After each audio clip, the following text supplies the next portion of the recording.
सो hi guys, आज मैं बताऊंगा कि मैं फिजिक्स कैसे कर रहा हूँ और मेरे क्या मार्क्स आ रहे हैं टेस्ट में, ये भी बताऊंगा इस वीडियो में लास्ट में।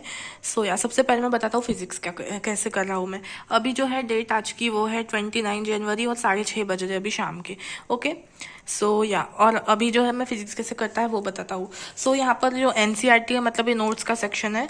ठीक है, मतलब नोट्स पढ़े या नहीं पढ़े वो है यहाँ पर। सबसे पहले मैं क्या करता हूँ, फिजिक्स के वन शॉट लेक्चर देखता हूँ। वन शॉट लेक्चर देखने के बाद मैं उनके जो है नोट्स पढ़ लेता हूँ, अपने जो ऑलरेडी बने हैं मेरे पास नोट्स है वो नोट्स पढ़ता हूँ।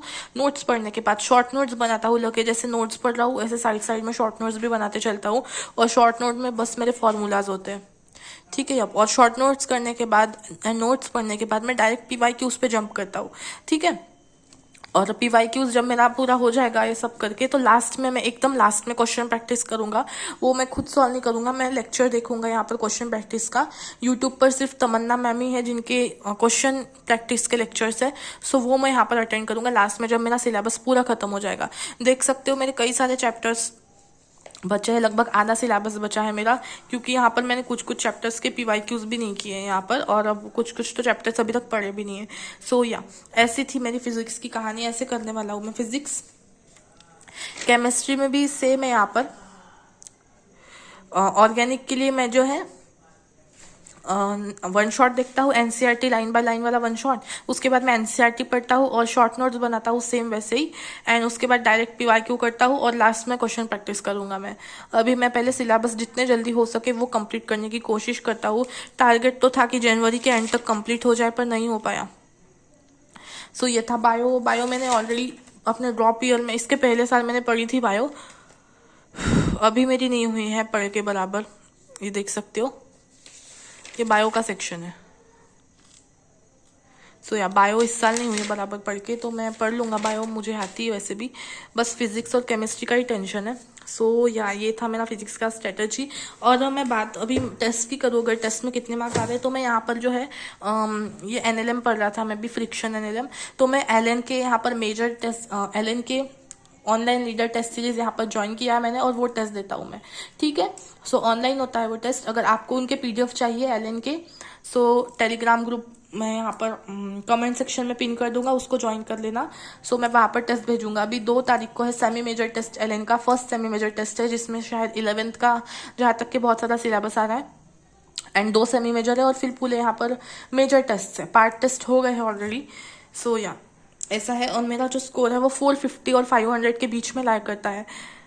बायो में मुझे 300 प्लस ही आ रहा है, पर केमिस्ट्री में मेरे कम जा रहे हैं, 90-100 के बीच में। और फिजिक्स में मेरे 50 भी नहीं जा रहे। फिजिक्स में मेरा काफ़ी वीक है, क्योंकि क्वेश्चन प्रैक्टिस नहीं है सबसे पहली बात। तो क्वेश्चन प्रैक्टिस जैसे जैसे बढ़ाऊंगा मैं, वैसे वैसे मेरे मार्क्स यहाँ पर फिजिक्स में अच्छे होते जाएंगे।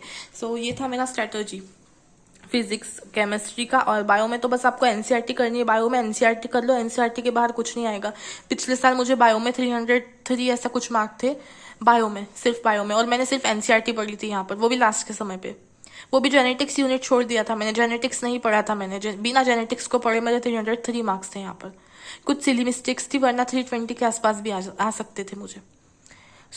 ये था मेरा ऐसा स्ट्रेटजी, ऐसे कर रहा हूँ मैं। आई होप मेरा सिलेबस जल्द से जल्द कंप्लीट हो जाए, और आपका भी। आपका बताना कितना सिलेबस, कितना परसेंटेज सिलेबस कंप्लीट हुआ है।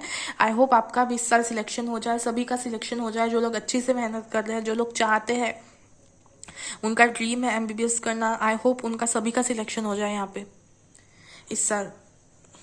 क्योंकि ये जो फेज है ये बहुत ज़्यादा एकदम डार्केस्ट फेज होता है किसी भी एस्पायरेंट के लाइफ का। खास करके जो ड्रॉप ईयर है, ये बहुत ज़्यादा खतरनाक फेज होता है हमारे लाइफ का। जो मेंटल स्ट्रेस, जो हम यहाँ पर डिप्रेशन झेलते हैं, वो हमें ही पता है, सिर्फ और सिर्फ ड्रॉपर्स को। और ड्रॉप ईयर, जो भी यहाँ पर फ्रेशर्स अगर वीडियो देख रहे हैं ना, तो ड्रॉप के बारे में सोचो ही मत। ड्रॉप ईयर इतना भी आसान नहीं है, ड्रॉप ईयर बहुत ज़्यादा मुश्किल होता है। किसी ड्रॉपर से पूछना कि कैसा रहता है उनका ड्रॉप ईयर। बहुत ज़्यादा मेंटल स्ट्रेस होता है, बहुत ज़्यादा ट्रॉमा झेलना पड़ता है, साथ ही में जो रिलेटिव्स का प्रेशर रहता है ना, वो बहुत ज़्यादा रहता है यहाँ पर ड्रॉप ईयर के अंदर। अगर फ्रेशर हो तो ऐसा करो कि अगर तुमको ऐसा लगता है कि नहीं होगा सिलेक्शन, तो जितना हो सकता है अपना बेस्ट दो। इनफैक्ट अभी जो टॉपर लोग भी दिख रहे हैं, उन्होंने होप छोड़ दिया है, तो आप लोग जितना अपना बेस्ट हो सकता है ना, उतना दो। अगर दिन में नहीं हो रहे आपके 5-5, 6-6, 7-7 घंटे पढ़ाई, 8-8 घंटे, जितना कर सकते हो उतना करो। कम से कम 1 घंटा तो पढ़ो, कम से कम 2 घंटा तो करो, कम से कम बायो तो अपनी खत्म कर लो। है ना। बायो के कम से कम दिन में एक वन शॉट देखो, जो समझ में नहीं आता एनसीईआरटी से उसका वन शॉट देखो, जो ऑलरेडी समझ जाता है, जैसे कि लिविंग वर्ल्ड बहुत ईजी है, सो डायरेक्ट एनसीईआरटी पढ़ो उसकी। ऐसे करके अपना सिलेबस कंप्लीट कर सकते हो आप लोग, ठीक है। सो यही थी, मैंने अपनी स्ट्रैटेजी भी बताया, साथ ही में आपको थोड़ा मोटिवेट भी कर दिया। और आई होप आप लोगों का भी सिलेक्शन हो जाएगा इस साल। नेगेटिव नहीं होना है, कभी भी नेगेटिव होने से कुछ नहीं होगा, ठीक है। सो हमेशा पॉजिटिव रहिए, ओके। एंड यस, फिर मिलते हैं नेक्स्ट वीडियो में। तब तक stay positive and yes you can do it, let's do this, bye.